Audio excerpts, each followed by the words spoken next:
पौलुस अपने विश्वास में अपने बेटे तीमुथियुस को बोल रहा है कि मेरे बेटे, जो भविष्यवाणी तेरे जीवन में घोषणा की गई है, मतलब तीमुथियुस, परमेश्वर ने अपने जो इरादे तेरे जीवन को लेकर प्रकट किए हैं, तू अपने जीवन को उसके अनुसार ढाल और तू देख कि तू उन बातों को अपने जीवन में पूरा कर सके। कोई दुनिया में पैदा नहीं होता बिना परमेश्वर की योजना के। मतलब वचन कहता है, जब मैं अपने माँ की गर्भ में ही था तो तूने मुझे जाना, तूने मेरे सारे दिन अपने किताबों में लिख दिए। मतलब कुछ है जो मेरे से पहले ही था, और जीवन उसी के बारे में आपसे पहले क्या था, क्योंकि परमेश्वर जब भी भविष्यवाणी देते वो अतीत की बात करते। आपके लिए वो भविष्य है, परमेश्वर के लिए अतीत है, क्योंकि परमेश्वर ने अतीत में ही आपके भविष्य को निर्धारित कर दिया। परमेश्वर ने पृथ्वी नहीं बनाई और पहले आदमी बना दिया और उसका प्रयोजन नहीं बनाया। नहीं, परमेश्वर ने पहले जीवन के लिए जो बातें जरूरी है सब बना दिया, उसके बाद आदमी को बनाया, ताकि खाने के लिए क्या वो खाएगा, वो ऑक्सीजन कहाँ से लेगा, उनको किस बातों की जरूरत है, सब कुछ उसने पहले से प्रबंध कर दिया। तो आपका जीवन हो सकता है आज ठीक नहीं हो, आप अपने जीवन में हो सकता है फ्रस्ट्रेटेड हो, आपको लगता है आपका जीवन ठीक नहीं जा रहा, लेकिन आपको सबसे पहली बात जो पता करनी है वो मेरे से पहले क्या था। जब भी जीवन लगे कि गलत डायरेक्शन में जा रहा है, ये पता करना मेरे से पहले क्या था। ये अपने बेटे को, जो विश्वास में उसका बेटा है, उससे बोल रहा है, बेटे तुम्हारे जीवन में कुछ भविष्यवाणी घोषणा की गई है। परमेश्वर ने अपने इरादों को तुम्हारे जीवन में घोषणा कर दिया है। तुम ऐसी लड़ाई लड़ो कि तुम उस योजनाओं को पूरा कर सको। याद रखो, हम लोग सब कोई जीवन में संघर्ष कर रहे हैं। हर संघर्ष अच्छा नहीं होता। एक संघर्ष होता है जहाँ आदमी बोलता है कि मेरे को अपना जीवन परमेश्वर की योजना के अनुसार जीना, मेरे को गॉड का प्लान अपनी लाइफ में फुलफिल करना है। जीवन का अंत और परिणाम कुछ और हो सकता है, और वो हो सकता है जो परमेश्वर ने आपके लिए नहीं चुना। लड़ सब रहे हैं, लेकिन जरूरी नहीं सारी लड़ाई अच्छी है, जरूरी नहीं है जीवन में सारे संघर्ष अच्छे। एक अच्छा संघर्ष है, एक अच्छी लड़ाई है, और पौलुस तिमुथी को बोल रहा है तुम उस लड़ाई को लड़ो। आपको अपने जीवन का परिणाम खुद चूज करना पड़ेगा। कोई ऐसा साल नहीं जाता जहां हम बैठ के नहीं सोचते हैं कि मेरी लाइफ का क्या मतलब निकलेगा, मेरी लाइफ का इम्पैक्ट कितना होगा, क्या हम परमेश्वर की योजनाओं को अपने जीवन में पूरी करेंगे। क्योंकि जब किसी का बल टूटता है, जब किसी को संघर्ष होता है, जब कोई वीक फील करता है, तब एक वर्ड है जो तुमसे पहले था। याद रखें, हर चीज की रिपोर्ट कार्ड है, एक दिन आपकी भी लाइफ की रिपोर्ट कार्ड निकलेगी।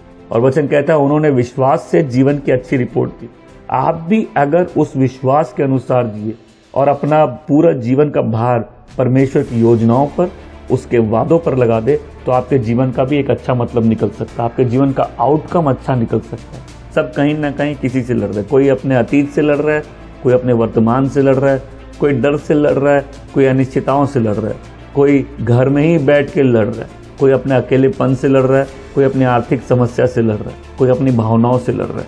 लेकिन वो तिमुथी को बोलता है, मेरे बेटे तिमुथी, तुम एक अच्छी लड़ाई लड़ो। और आज हम लोग निर्धारित कर सकते हैं, नहीं हमको अच्छी लड़ाई लड़ो। क्योंकि बहुत से लोगों का पहला सवाल होगा, मेरे लिए तो कोई प्रोफेसी नहीं है अभी तक, या मेरे को तो इतनी बातें नहीं मालूम। लेकिन जब भूख हो जाती है, मुझे परमेश्वर की इच्छा पूरी करनी है, तब आदमी के अंदर एक भूख पैदा होती है कि नहीं, मुझे गॉड का प्लान जानना है। अभी तक हमको लगा कि हमारा जीवन फेलियर होगा, हमारा जीवन खाली संघर्ष है, हमारे जीवन का कोई मतलब नहीं है, हमारा जीवन सुनसान है, हमारे जीवन में खाली तकलीफें ही रहेंगी, हमारे जीवन का आज तक कोई मतलब ही नहीं दिखा, हमको जीवन का मतलब समझ ही नहीं आया। लेकिन कोई आज बोल सकता है, नहीं, जो हो गया वो हो गया, अब क्या होना है ये मेरे हाथों में है। अगर हम चूज कर ले कि हमको अपनी लाइफ परमेश्वर की योजनाओं के अनुसार जीनी है, इसलिए डेस्टिनी का पीछा किया जाता है, परस्यू किया जाता है, उसके पीछे लगा जाता है, हमें उसके लिए लड़ा जाता है, और डेस्टिनी अचीव की जाती है। तो अगर कोई बोले कि आज मैं डिसाइड करता हूं कि मुझे एक अच्छा संघर्ष करना है, तब आप अपनी लाइफ का आउटकम डिसाइड कर रहे हो। आप बोलो नहीं, जो योजना परमेश्वर बनाई है, अब हमको उसके अनुसार जीना है, वही मेरे जीने का कारण है, वही वो बात है जो परमेश्वर के मन में थी जब उसने मुझे जीवन दिया था। क्रिश्चियन के लिए प्रॉब्लम नहीं है कि परमेश्वर उसको नया जन्म दे देते, प्रॉब्लम यह है कि कई लोग उस नई आंखों से दुनिया को नहीं देखते। जैसे ही हम गॉड के पर्पस को समझने लगते हैं, हम लोग का जीवन देखने का तरीका बदल जाता है। लगता है कोई सेंस नहीं है, पहले लगता था अगर, तो जीवन में चीजों का सेंस बनने लग गया। इवन आप अपने अतीत को देखते देखते बोलेंगे, अच्छा हुआ मैं इन प्रॉब्लम से गया, नहीं तो मैं प्रभु के इतने करीब हो सकता नहीं था। अच्छा वो लेसन सीखा, शायद वही लेसन मेरे लाइफ में बहुत इंपॉर्टेंट है मेरे आगे बढ़ने के लिए। मेरे को लगता था नहीं आज तक मेरी कोई वैल्यू है, मुझे कोई पसंद नहीं करता था, प्यार नहीं करता, मुझे लगता है कोई मेरी परवाह नहीं करता था, लेकिन लगता नहीं, मेरे बनाने वाले ने मेरी परवाह की। देखो, जब भी कभी कोई व्यक्ति परमेश्वर के काम के लिए इस्तेमाल होता है, अपना जीवन उसके अनुसार जीता है, उसका सबसे पहले अचंभा होता है, मुझे मालूम नहीं था परमेश्वर मेरे लिए भी योजना रखता है। और लाइफ में वैल्यू तब आएगी जब हम अपने बनाने वाले के अनुसार अपने आप को देखेंगे, जब उसकी योजनाओं के अनुसार अपने जीवन को ढालेंगे। फिर वही बात होती है जब हम परमेश्वर का हाथ पकड़ लेते, उसकी योजनाओं को अपने जीवन की योजना बना लेते, तब हम सबसे तकलीफ भरे समय में, संकट भरे समय भी हमको एक ऊर्जा मिलती है, हम इंस्पायर्ड रहते हैं, तब एक कुछ हमसे आगे दिखता है। आज अपने मन में निर्धारित कर लो, मेरे लाइफ का आउटकम हम आज चूज कर ले। हम हो सकता है आज तक रो के अपना जीवन बिताए, कंफ्यूजन में बिताए, हम मरेंगे वैसे नहीं, हम अपने जीवन से विश्वास की एक अच्छी रिपोर्ट कार्ड देंगे।